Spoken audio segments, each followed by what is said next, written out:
지난주 새생명 축제, 행복나눔 새생명 축제를 하나님의 은혜 가운데 치루어서 정말 감사드리고요. 이 행사를 위해서 물심양면으로 또 보이는 곳에서 또 보이지 않는 곳에서 애써주신 우리 모든 성도님들께 진심으로 감사를 드립니다. 그리고 무엇보다도 우리가 오랫동안 금식하고 기도하고 또 마음을 모아서 우리 사랑하는 이웃들, 친구들, 친척들 초청하기 위해서 기도하고 준비했는데 그 초청에 응하시고 귀한 걸음 해주신 우리 새가족분들께 감사를 드립니다. 그리고 오늘도 새가족분들이 이렇게 오셨는데 다시 한번 우리 감사의 박수를 한번 할 거예요. 잘 오셨습니다. 우리 새가족들 잘 오셨습니다. 반갑습니다. 감사합니다. 자, 지난주에 우리가 1년에 한 번 하는 새생명 축제를 했지요. 그래서 우리의 가족들, 친척들, 친구들 중에 아직 예수님을 모르는 분들을 교회로 초청해서 우리가 복음을 들려주는 행사를 했습니다. 그래서 하나님께서 우리의 기도를 들으시고 많은 분들을 보내주셔서 감사하고 또 사실은 온 분들보다 오지 못하신 분들이 더 많으시죠. 우리가 140여 명을 놓고 기도했었는데 20여 명 정도 오고 정확히는 19명 명단이 들어왔고요. 나머지 한 120여 명이 아직 오지 못했지만 우리의 기도는, 우리의 관심과 기도는 계속돼야 되는 거죠. 여러분 계속해서 기도의 끈을 붙드시고 마침내 긍휼이 그들에게 임해서 하나님의 사랑이 전달될 수 있도록 사랑의 관심, 기도의 끈을 붙들고 계시기를 바랍니다. 여러분 오늘 제가 좀 양해의 말씀을 드리는데요. 오늘 새벽에 제가 설교 원고를 또 하나님께 주시는 마음이 있어서 좀 바꿨는데 좀 일부 변경을 했는데 목양실에 지금 프린터가 조금 에러가 계속 떠가지고 출력이 안 돼서 이렇게 노트북을 제가 펼쳐놓았습니다. 송구하고 죄송한 말씀을 드립니다. 양해를 부탁드리고요. 여러분 성도란 어떤 존재일까? 교회에 나오는 그리스도인을 우리가 성도 혹은 신도라고 하죠. 특별히 교회에서는 성도라는 말로 명칭으로 이렇게 부르고 있습니다. 성도란 어떤 사람일까? 참된 교회에서 이제 하나님의 백성이 되어서 신앙생활을 하는 사람들을 성도라고 하죠. 그러나 성도가 단순히 교회에 소속되어 있고 또 교회를 다닌다고 해서 자동적으로 성도가 되는 것은 아닙니다. 성도로 함은 그냥 교회를 다니니까 성도로 불리는 것이 아니라 예수 그리스도의 그 십자가를 내가 믿고 받아들여서 개인적인 내 죄를 예수님 앞에 고백하고 하나님 앞에 고백하고 그 예수님이 나의 이 죄를 사해 주시는 구원자이십니다 라는 이 믿음의 고백, 개인적인 고백이 있는 사람. 그래서 본질상 진노의 자녀이고 허물과 죄로 죽어 있어서 우리의 이 삶의 결국은 마침표는 지옥의 사망으로 결정된 우리였는데 예수님의 생명으로 이제 새로운 제2의 인생을 내가 주님과 함께 살겠습니다 라고 고백하는 사람이 성도라는 호칭을 받게 됩니다. 주님의 택하심을 받고 예수님을 개인적으로 받아들이고 고백하는 사람을 성도라고 이제 부른다라는 것이죠. 우리 성도가 된다라는 것은 개인적으로 죄 고백과 예수님에 대한 영접이 있어야 한다라고 제가 말씀드렸는데 그게 또 전부가 아닙니다. 그거는 시작이고 개인적인 죄 고백과 예수님을 영접하는 이것 더하기 나 혼자만의 이 구원이 이루어지는 것이 아니라 이 구원의 사건은 공동체적인 사건과 맞물려 있습니다. 교회적인 사건이 되는 것이죠. 이게 무슨 말인가? 물론 개인적인 회심이 있을 수 있습니다만은 많은 경우에 이 회심이라 하는 것은 회심 곧 내 마음이 돌이킨다라는 거예요. 세상을 향하던 내 마음이 하나님 쪽으로 돌이킨다 해서 회심이라고 합니다. 이 회심 곧 구원의 사건은 교회를 통해서 이루어지는 그런 공동체적인 사건입니다. 그래서 우리가 예수님을 믿는다라고 고백하는 순간 참된 교회에 마치 커다란 나무 둥치에 가지가 붙어 있어야 열매를 맺고 꽃을 피우고 열매를 맺을 수 있는 것처럼 우리 성도로 고백되어지는 순간 우리는 건강한 교회라는 나무에 접붙임이 되는 거예요. 그래서 혼자 개인적으로 성도로 태어나는 것이 아니라 개인적인 태어남 동시에 교회의 접붙임을 받아서 이제 교회 안에서 성화의 삶을 살게 되는 것이죠.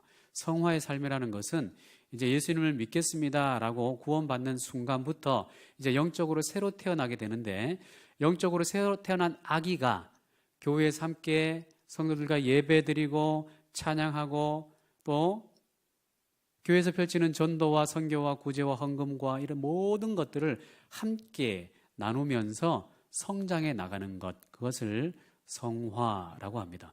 거룩하게 변해 나가는 삶, 거룩하게 성장해 나가는 삶이라고 해서 구원 이후에는 반드시 성화의 삶을 이제 살아 나가야 하는 것이죠. 이 성화의 삶이 교회와 접붙임된 채로 시작이 되기 때문에 이 성도의 구원은 개인적인 사건일 뿐만 아니라 동시에 교회적인 사건이 된다라는 거예요. 여러분, 그래서 교회가 굉장히 중요합니다. 참된 교회, 여러분 이단 교회가 되게 많잖아요.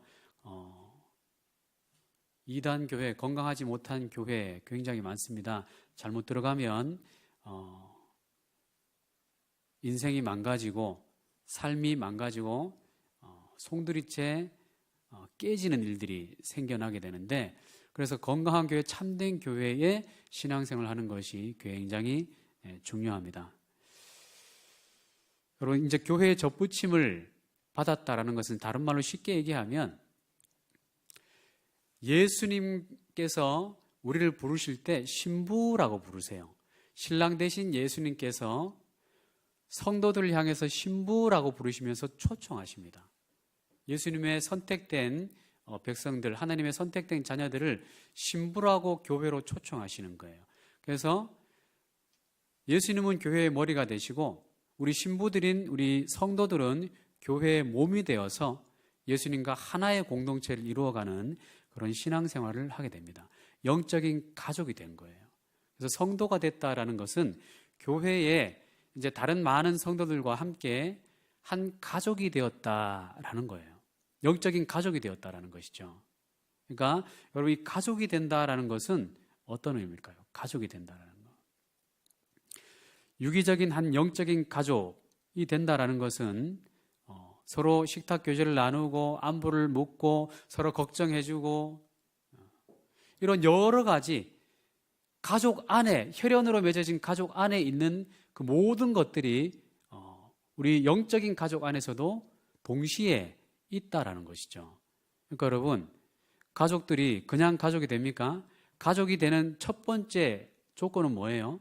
남자와 여자가 서로 사랑을 전제로 만나야, 이 사랑이 전제가 되어야 결혼이라는 걸 하고 가족이 시작이 되잖아요.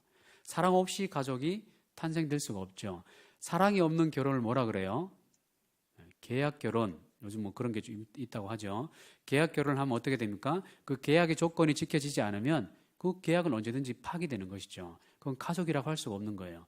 가족은 남자와 여자가 정말 지고지순하게 서로 사랑해서 그 사랑을 영원토록 나누기 위해서 부부의 연을 맺고 가족이 시작되고 이제 그 부부 안에서 자녀가 생기고 그 아름다운 그 건강한 가정이 생기는 겁니다.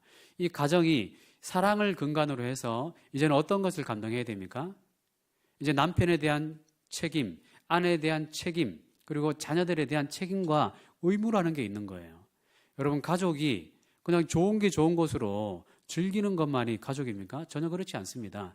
가족은 서로에 대한 책임과 의무가 있는 거예요. 이 책임과 의무를 지키지 않으면 가족이 어떻게 될까요? 아빠가 아빠의 책임을 하지 않습니다. 아내가 아내의 책임을 하지 않습니다. 부모가 부모의 책임을 하지 않고 자녀를 그냥 마음대로 방치합니다. 어떻게 될까요? 그 가정은 건강한 가정으로 성장할 수가 없는 거예요. 깨지게 되는 것이죠. 그것처럼 교회도 영적인 가족으로 묶인다라는 것은 이제 서로에 대한 책임과 의무가 생긴다라는 것이에요. 그래서 여러분, 먼저 신앙생활을 하신 믿음의 위 선배들은 이제 신앙생활을 새로 시작하는 그들을 바라보면서 이제 영적으로 새로 태어난 사람들이니까 이제 새로 태어난 아기가 가정의 살림살이를 어떻게 하겠어요? 처음에는 어떻게 키웁니까? 엄마가 품에 안고 기저귀도 갈아주고 밥을 먹이고 이유식을 먹이고 손을 잡아주고 이렇게 하나하나 양육의 과정을 겪어나가는 것처럼 믿음의 이 선배들이, 목회자가, 그리고 순장들이, 교사들이 새 가족들을 관심을 가져주고 사랑을 가져주고 책임을 다하고 의무를 행할 때 건강한 교회가 되는 거예요. 새 가족이 왔네? 누가 또 교회로 들어왔네? 눈으로 힐끗 보고 그냥 지나가고 인사도 나누지 않고 관심도 가져주지 않고 기도도 해주지 않고 도와주지도 않고 섬기지도 않고 의무와 책임을 다하지 않는다면 그것이 어찌 영적인 가족이라 할 수 있습니까? 여러분, 교회는 영적인 가족인 거예요. 그리고 또 새롭게 신앙생활을 하는 분들은 이제 영적인 가족의 일원으로서 이제 예수님을 따라서 예수님의 형상을 회복하기 위해서 성장하는 단계를 거쳐 나가야 됩니다. 가만히 있으면 잘할 수가 없죠. 열심히 밥을 먹어야 됩니다. 열심히 운동을 해야 되죠. 열심히 배워야 되죠. 그래야 건강하게 자라나는 것이죠. 그래서 우리 새 가족들은 이제 이런 책임과 의무를 쌍방간에 감당을 할 때 건강한 교회로 자라나게 된다는 것이죠. 여러분, 성도는 이렇게 교회로 이제 부르심을 받은 그런 부르심, 콜링 앞에 있는 사람이에요. 그리고 이거 이제 구원에 대한 콜링이기도 하죠. 그래서 이 성도는 어떤 존재이고 어떻게 살아야 하는 존재인지를 가장 먼저, 가장 중요하게 알아야 됩니다. 여러분, 성도는 어떤 사람들이죠? 어떻게 살아야 되죠? 거기에 대한 여러분 명확한 답을 갖고 계십니까? 어떻게 살아야 하는가? 여러분, 그 명확한 답대로 살고 계십니까? 몸부림을 치고 계십니까? 오늘 본문은 저와 여러분에게 성도의 부르심을 받은 성도, 목사도 성도, 장로도 성도, 권사도 성도, 집사도 성도, 모든 사람이 다 성도예요. 성도로 부르심을 받은 사람이 그 부르심의 정체성대로 살고 있는지를 묻고 있는 본문입니다. 너희는 택하신 족속이요 왕같은 제사장이요 거룩한 나라요 그의 소유가 된 백성이니 이는 너희를 어두운 데서 불러내어 그의 귀한 빛 가운데 빛에 들어가게 하신 이의 아름다운 덕을 선포하게 하려 하심이라. 그러니까 우리를 오늘은 택하신 족속이라는 부분을 살펴볼 텐데요. 이 택하신 족속, 왕같은 제사장, 거룩한 나라, 이 여러 가지 항목 하나하나가 왜 이렇게 우리를 택하신 족속으로 왕같은 제사장으로 부르시고 계시다고요? 그 9절의 하반절 보면 이는 왜냐하면이라는 것이죠. 왜냐하면 왜 택하신 족속으로 불렀냐 하면 그 뒤에 한번 보실까요? 너희를 어두운 데서 불러내어서, 원래 우리가 성도로 부르심을 받기 전에 어디 있던 사람이라는 거예요? 어두운 세상 가운데 있던 사람들이라는 거죠. 죄 가운데 있던 사람들이라는 거죠. 죄 가운데서 이제 불러내어서 어떻게 해요? 그의 귀한 빛, 예수님의 그 귀한 그 십자가의 빛, 하나님의 그 사랑의 빛, 그 가운데 들어가게 하신 이의 아름다운 덕, 그러니까 우리를 불러주신 십자가의 복음을 듣게 하신 하나님의 그 사랑, 예수님의 그 사랑을 세상 가운데 어떻게 해요? 선포하게 하려고 우리를 택하신 족속으로 불렀다라는 거예요. 그러니까 여러분, 우리가 성도로 부르심을 받았다라는 것은 우리가 그냥 개인적으로 교회 다니면서 그냥 개인적으로 하나님, 내가 돈을 많이 벌고 싶어요. 하나님, 내가 이런 꿈을 이루고 싶어요. 하나님, 우리 가정이 행복했으면 좋겠어요. 내 자녀들이 잘 됐으면 좋겠어요. 이런 개인적인 기도만 하라고 부르신 게 아니라는 거예요. 여러분, 이런 기도는 우상들에게도 합니다. 불신자들도 하는 거예요. 이런 기도를 하긴 해야 되지만 요것만 하고 그냥 개인적으로 하나님 돈 잘 벌게 해주셔서 감사합니다. 하나님 여러 가지 복을 주셔서 감사합니다. 세상적인 복이 될지 영적인 복이 될지 잘 모르겠지만 대부분 구하는 것들은 세상적인 복이죠. 그런 것들만 구하고 하나님 도깨비 방망이로 오늘도 금 나와라 뚝딱, 은 나와라 뚝딱, 건강 주세요 뚝딱, 자녀 취업시켜 주세요 뚝딱, 결혼 잘하게 해주세요 뚝딱, 이렇게 하나님을 이용하면 그건 죄송합니다만 성경에서 말하는 성도가 아니에요. 택하신 족속으로 부르심을 받은 사람은 우리를 부르신 하나님의 그 아름다운 계획과 사랑을 다른 사람에게 선포하는 사람, 그 사람이라는 거예요. 오늘 9절 하반절이 그 말씀입니다. 하나님 우리를 부르신 이의 아름다운 덕을 어떻게 해요? 선포하게 하려고 우리를 택해서 부르셨다는 거예요. 여러분 질문 한번 드려볼까요? 여러분의 삶 가운데 여러분의 삶의 방식이 주변에 가까이에 있는 가족들에게, 멀리는 이웃들, 직장 동료들에게 우리를 부르신 하나님, 우리를 구원해 주신 예수님에 대한 그 아름다운 사랑을 증거하고 있는 그런 사명을 감당하고 계십니까? 예수님의 사랑을 선포하고 계세요? 교회의 빛에 대해서 선포하고 계십니까? 만약에 그것을 못하고 계시다면 우린 택하신 족속이 맞는지 아닌지 자신에게 물어봐야 되는 거예요.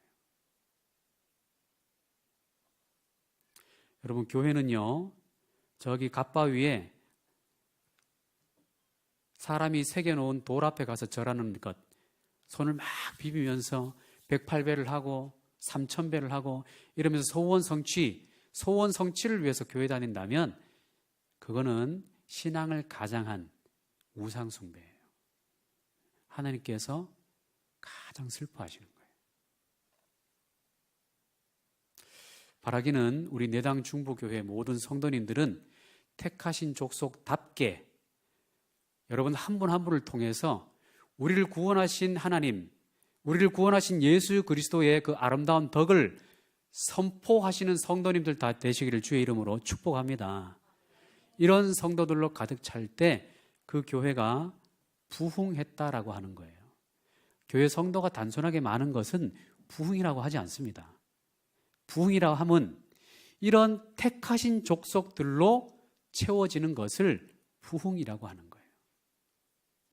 여러분 한 사람 한 사람이 지금 이 자리에 계신 분들도 이런 하나님의 뜻 가운데로 돌이켜지는 것을 부흥이라고 하는 거예요.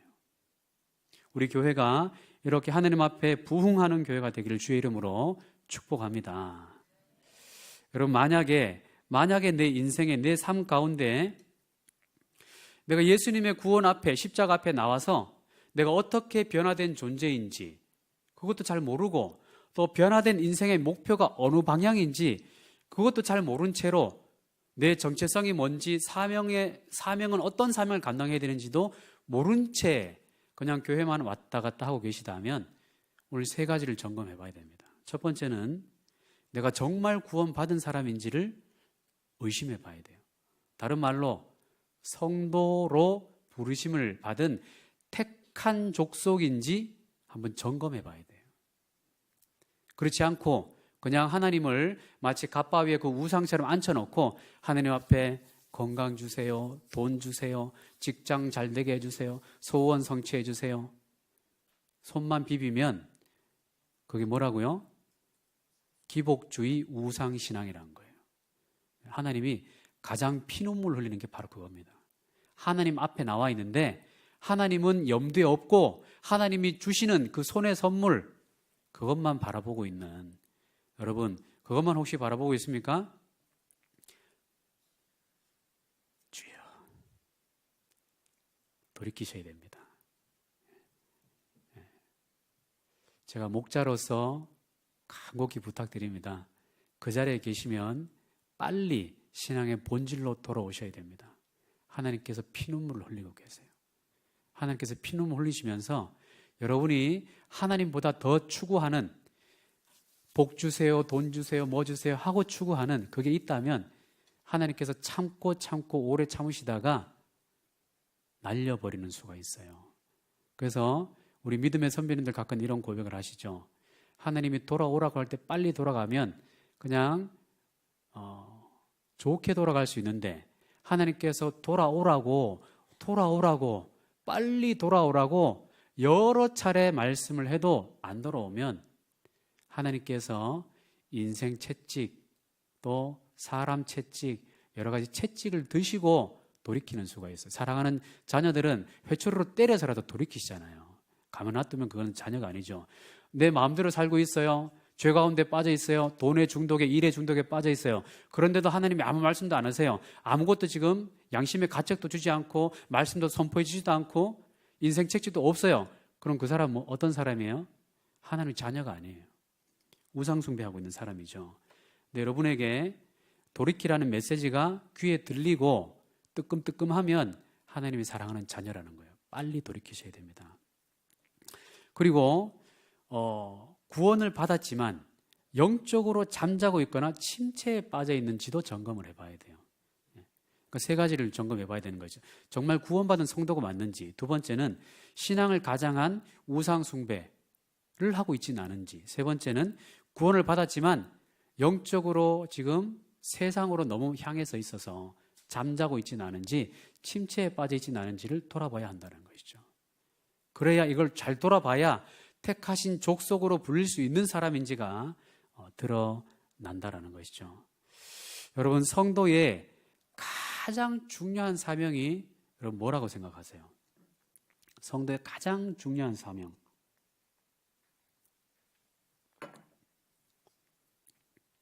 예배를 드리고 하나님 앞에 경배하고 찬양하고 선교하고 전도하고, 그렇죠. 이런 게 성도가 가장 중요하게 감당해야 될 것이죠. 그런데 이걸 좀 정리해 드릴까요? 왜 이런 것들을 합니까? 왜 예배를 드리고, 왜 헌금을 하고, 왜 찬송을 하고, 경배하고, 선교하고, 전도하고, 이런 모든 활동들 왜 합니까? 하나님께서 우리를 처음 창조하실 때 갖고 계시던 그 창조의 계획, 그 창조의 뜻대로 우리가 회복되기 위해서 그렇게 하는 거예요. 그러니까 하나님께서 원래 우리를 창조하셨던 그 창조의 계획 앞에 우리가 서기 위해서 우리가 그런 것들을 한다라는 거예요. 그러니까 성도의 가장 중요한 사명은 뭡니까? 하나님이 원래 나를 창조하셨던 그 정체성으로 돌아가는 것, 그 사명을 감당하는 것, 그것이 성도의 가장 중요한 사명인 거예요. 그리스도인의 가장 중요한 사명이 이 세상에서 다른 사람이 되는 것이죠. 이 세상에는 어때요? 이 세상은 어떤 세상입니까? 공평과 정의가 무너져 있는 세상, 질서가 무너져 있는 세상, 참된 가치가 무너져 있는 세상. 공평과 정의가 무너져 있으니까 어때요? 불법과 부정과 부패가 만연한 세상 가운데 여러 상처와 깨지고 쓰러지고 이런 일들이 생기는 거예요. 정직하게 살아봐야 안 돼. 최순실 봐. 힘 있는 사람 옆에가 있으니까 잘 되고 잘 되잖아. 땀 흘리고 힘내서 노력해봐라. 안 돼. 이 세상이 지금 이렇잖아요. 정의와 공평이 무너져 있는 세상. 질서가 무너져 있습니다. 그러니까 여러 가지 질서가 무너져 있어요. 가정의 질서가 무너져 있고, 교회 질서, 공동체 질서가 다 깨져 있어요. 그러니까 부모의 질서도 깨져 있고, 부모는 부모의 책임과 의무를 다하지 않고, 자녀는 자녀의 책임과 의무를 다하지 않고 같이 모여있지만 다 깨져 있는 거예요. 상처투성인 것이죠. 이런 가정이, 지난주 우리 김영환 목사님이 몇 퍼센트요? 60 몇 퍼센트라고 하잖아요. 세 가정의 한 가정은 온전한 가정이고, 세 가정의 두 가정은 깨진 가정이라고 하잖아요. 질서가 다 깨져 있어요. 참된 가치가 깨져 있습니다. 정말 참된 가치가 무엇인지, 어느 방향으로 가야 하는지를 상실한 시대, 진리가 없는 시대, 이런 시대에 우리가 살고 있으니까 가정 안에 부모님들도 갈피를 못 잡고 중독에 빠지고 도박에 빠지고 이상한 모임에 가고, 우리 자녀들은 어떻습니까? 왜 공부해야 되는지도 제대로 모르고 왜 공부를 해야 되는지 그걸 모른 채로 그냥 맹목적으로 학원, 집, 학원, 집, 학원, 집, 보충수업, 야간 이렇게 살면서 아이들이 이 머리가 피폐해져가지고 가슴이 피폐해져가지고 어떤 인생의 이제 20대가 되어서 이 무대, 세상이라 무대에 딱 나가가지고 여러 가지 풍파, 작은 풍파만 만나도 어떻게 돼요? 아이들이 픽픽 쓰러지잖아요. 픽픽 쓰러지잖아요. 사랑을 제대로 받지를 못해가지고. 우리가 이런 세상 가운데서 9절 말씀 보니까 너희를 어두운 데서 불러내요. 이런 세상에서 우리를 불러냈다라는 거예요. 그러니까 성도는 이런 세상에서 부르심을 받았기 때문에 이제 더 이상은 이런 세상 방식대로 살면 된다, 안 된다? 안 되는 사람이에요. 그런데 여러분, 다시 한번 질문을 드려볼까요? 여러분의 삶은 어떠신지요? 택하신 족속답게, 그러니까 질서가 무너져 있고 공평과 정의가 깨져 있는 이런 세상의 삶의 방식에 우리가 몸담고 살고 있는데, 이제 성도로 부르심을 받았다라는 것은 이제 옛사람을 십자가에 못 박고 하나님 안에서 새 사람으로 살아간다는 것인데, 여러분은 어떻게 살고 계신가요? 그것이 오늘 본문 말씀에 택하신 족속이 갖고 있는 부르심입니다. 여러분, 로마 시대에 이 택하신 족속이 베드로 전서가 기록되던 당시 그 당시에 로마 시대에는요, 기독교에 대한 엄청난 핍박이 있었잖아요. 그러니까 이 베드로 전서를 읽고 있는 독자들은 네로 황제의 엄청난 핍박 앞에서 있는 사람들이에요. 그러면서 때로는 순교하기도 하고, 때로는 나는 예수님 모릅니다, 베드로처럼 예수님을 부인하고 편한 신앙생활이 아니죠, 배도하고 그냥 세상 가운데 갖는 사람도 있고 여러 사람들이 있어요.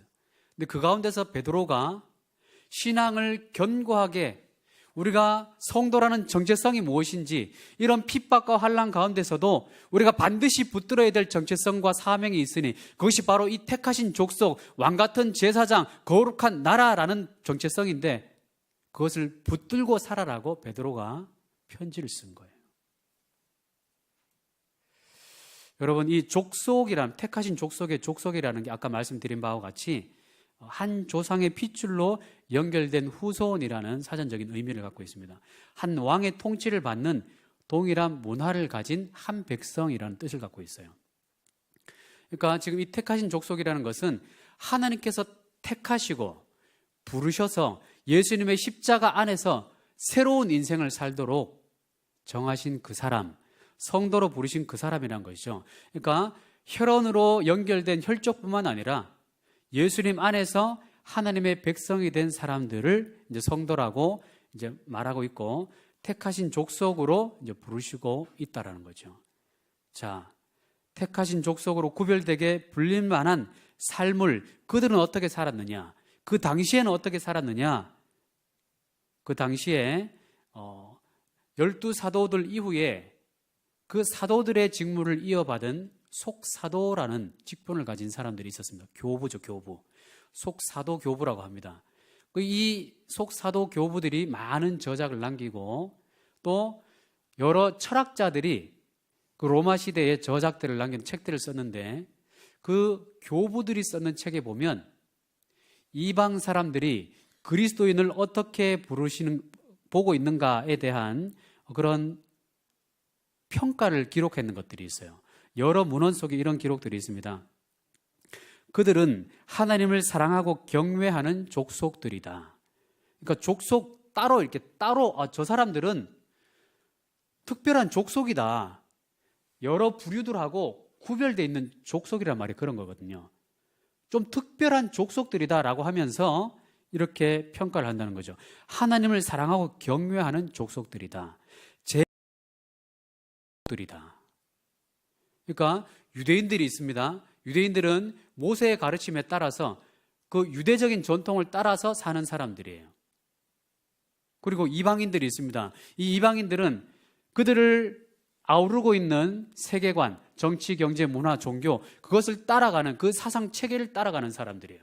그러니까 유대인은 유대인의 사상 체계대로 살고 이방인은 이방인의 사상 체계대로 살고 있어요. 그런데 이 유대인도 아니고 이방인도 아닌 제3의 족속이 있으니 이들을 이끌어가는 사상은 그리스도인이라는 이 사상인데, 참 독특하게 모든 이방 사람들, 유대인과 이방이다라는 이 높은 담을 허물어뜨리는 사람이고, 이들은 하나님을 경외하는 사람들일 뿐만 아니라 사회의 질서를 존중하고 어려운 사람들을 돕고 세상 가운데서 빛과 소금의 역할을 감당하는 제3의 족속이다, 이렇게 존경하는 말을 하고 있다는 거예요. 이게 초대교회 성도의 택하신 족속, 성도의 이름을 받았던 사람들이 평가입니다. 이 평가는 그리스도인들이 그리스도인을 향해서 평가한 것이 아니라 세상 사람들, 곧 불신자들이 교회 다니는 사람들을 보고 평가한 얘기들이라는 것이죠. 그리스도인들은 고결하고 하나님의 사랑을 받는 족속들이다. 하나님을 두려워하는 경건한 사람들이다. 그리스도인이 있는 곳에는 평화와 샬롬이 있다. 그러니 저들은 화형당해야 될 죄인들이 아니다, 이런 평가들을 하고 있단 말이죠. 여러분, 오늘 한국 교회의 성도들은 어떻습니까? 이 베드로 전서가 기록될 당시에 택하신 족속, 곧 성도라는 이름을 받았던 그 사람들은 불신자들을 통해서 이런 평가를 받았어요. 와, 저 사람들 정말 거룩하구나, 정결하구나, 사회 질서를 존중하는구나, 선을 위해서 몸부림을 치는구나, 사랑이 충만한 사람들이구나. 세상 가운데서 빛과 소금 역할을 감당했습니다. 그런데 오늘 교회는 어떻습니까? 세상 사람들이 교회를 향해서 손가락질을 하고 욕을 하고 입에 담을 수 없는 개독교라고 하면서 우리를 욕하고 있지 않습니까? 왜 그렇습니까? 왜 그렇습니까? 택하신 족속다운, 성도다운 삶이 우리에게 부족하기 때문이 아닐까요? 저부터가 이 말씀 앞에 두렵고 떨림으로 서야 되는 것이죠.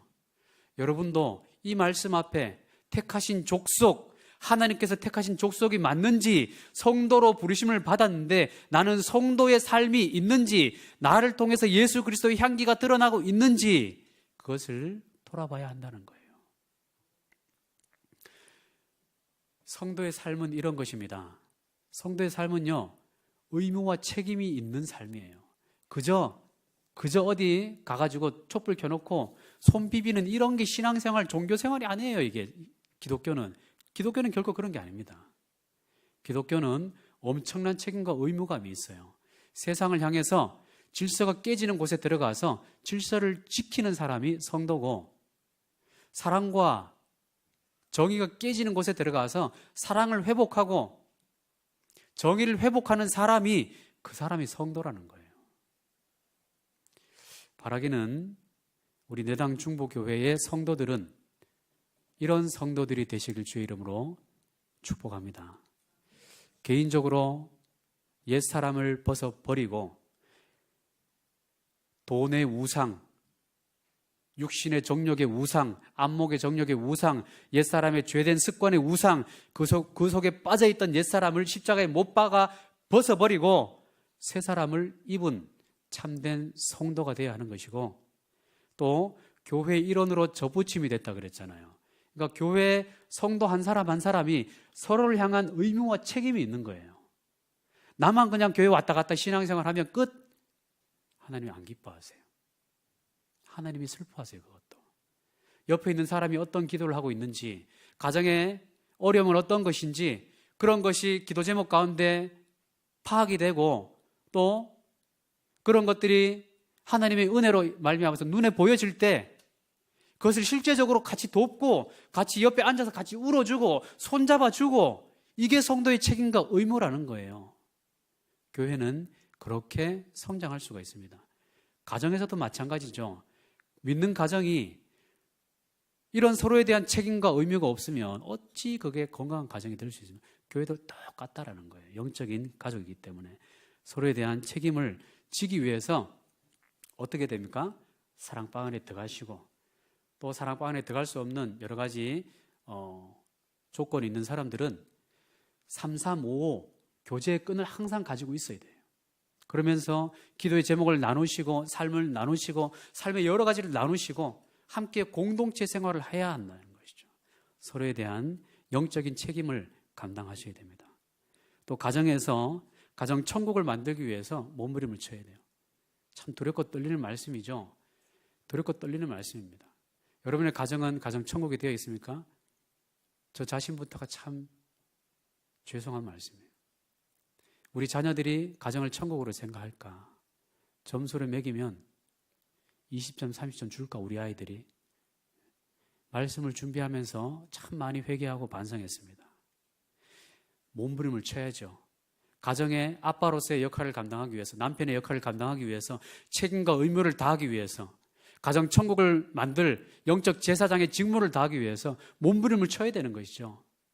그 몸부림을 방해하는 다른 것들을 끊어내고 다른 것들을 잘라내고 몸부림을 쳐야 되는 거예요. 그래야 가장이고 그래야 부모지. 그것도 안 하면서 어떻게 가정 천국을 만들 수가 있습니까? 택한 족속, 성도라는 이 이름 앞에는 이런 책임감과 이런 결단과 몸부림이 포함되어 있다는 거예요. 이렇게 될 때, 이렇게 몸부림을 칠 때 교회는 세상에서 손가락질을 당하지 않게 됩니다. 세상 사람들이 괜히 교회를 욕하는 게 아니에요. 이 삶이 없기 때문에. 믿는 가정이나 불신 가정이나 똑같고, 믿는 사람이나 안 믿는 사람이나 똑같고, 오히려 교회 다니는 사람들이 더 부정과 부패, 더 높은 자리에 가서 더 많은 것을 챙겨 먹고, 그렇게 하니까 교회를 욕을 안 하겠어요? 죄로 물들어 있고 악이 넘쳐나는 이 세상에서 저와 여러분은 예수님을 통해서 십자가 구원을 받은 이제 성도가 되었습니다.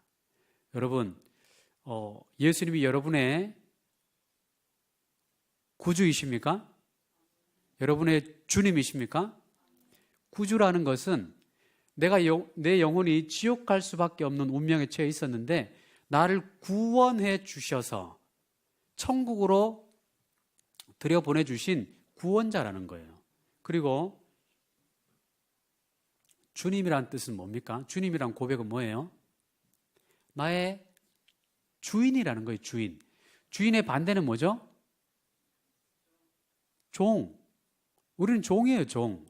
예수님을 나의 구주로 주님으로 영접했다는 것은 예수님은 나의 주인이고 나는 예수님의 종입니다라는 것을 고백하는 것이죠.